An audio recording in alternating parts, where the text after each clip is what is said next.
Welcome back to the channel, everyone, and today I'm gonna be showing you how to install custom gauge faces on your E90, E92, E93, E60, whatever E chassis car you have. All the gauges are virtually very similar, and today I'm going to be showing you how to install custom gauge faces. So let's get to it.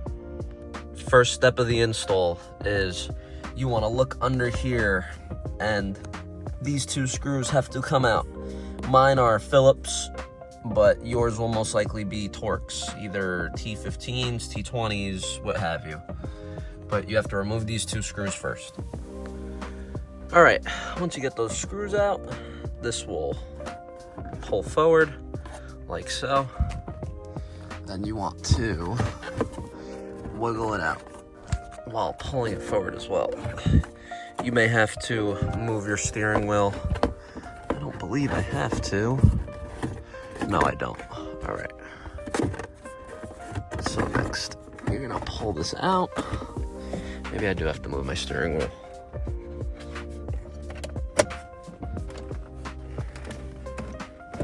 There you go, pull it all the way out, just to make life easier. There you go, now it comes out. But next thing you want to do is remove this right here by pushing the little tab down and flicking this back just like so, and the gauges will come out. And then remove this. Okay, once you get the gauges out from the area that they sit, you want to remove these Torx screws. They look like T10s, maybe T8s. There's 4 of them. And then there are clips around the entire assembly that you are gonna pull on and get the clips out, just like so. You're gonna go like that. And then this back piece will come off. And then I will show you the next step once I am there.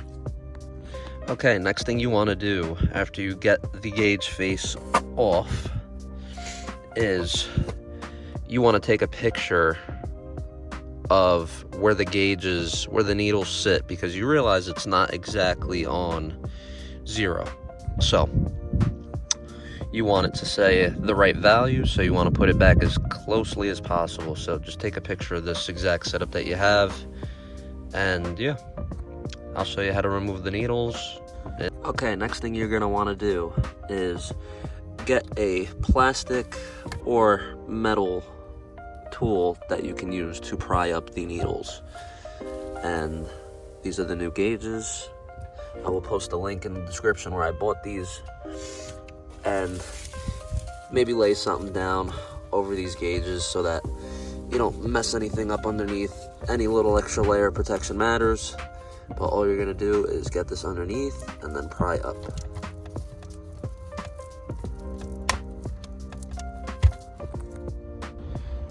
Okay, next thing you're gonna do is you're gonna find a edge and just peel off the gauges. They're just held on by adhesive, and these go on the exact same way, just with adhesive. So pull these off and then apply the new ones in the same exact spot as these were. Okay, once you have your gauge faces on, you want to check back to your photos and put these needles back in the same spot that the old needles were in.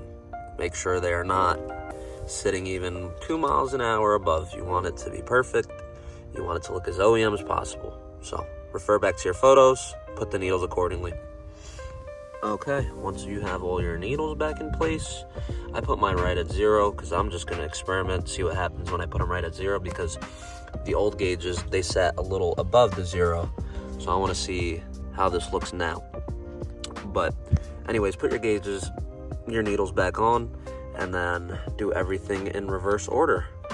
You are going to put the 4 T20s in, clip the face back in, and then put the gauges back in their home and start the car up and make sure everything works.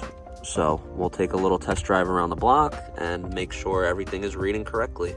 Remember what gas you had before you turned everything off as well. I was right above a 1/4 tank, so as long as it's reading right above the quarter line, which is right here.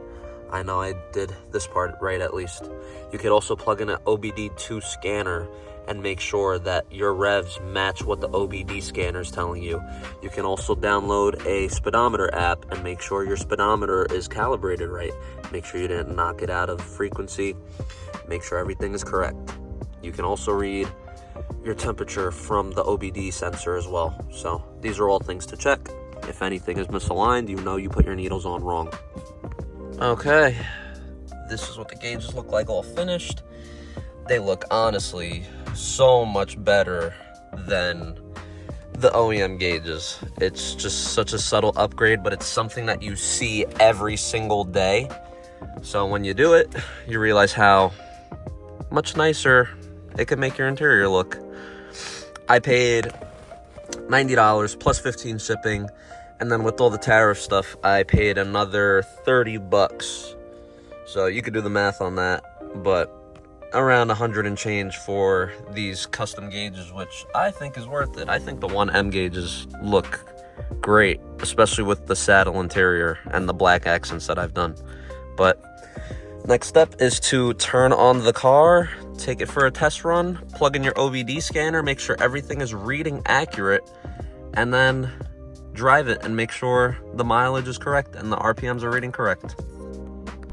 Okay, and as you can see, my gauges work accordingly. I had just over a quarter tank when I took the gauges off and went right back to where it needs to be. And then I drove home from work right before I filmed this video, so that is about accurate to where the temperature should be. It was at regular temperature, regular operating temperature, but these cars cool down super quick from what I've realized. And this is right at 0. This is right where it needs to be. I opened Beamer Link. I made sure this was pretty close to accurate because obviously it doesn't give you all the measurements.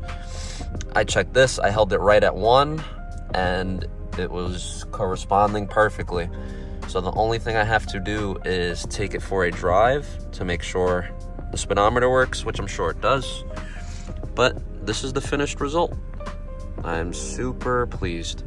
But anyways, thank you for watching this video. This was just a simple video on how to change these gauge faces.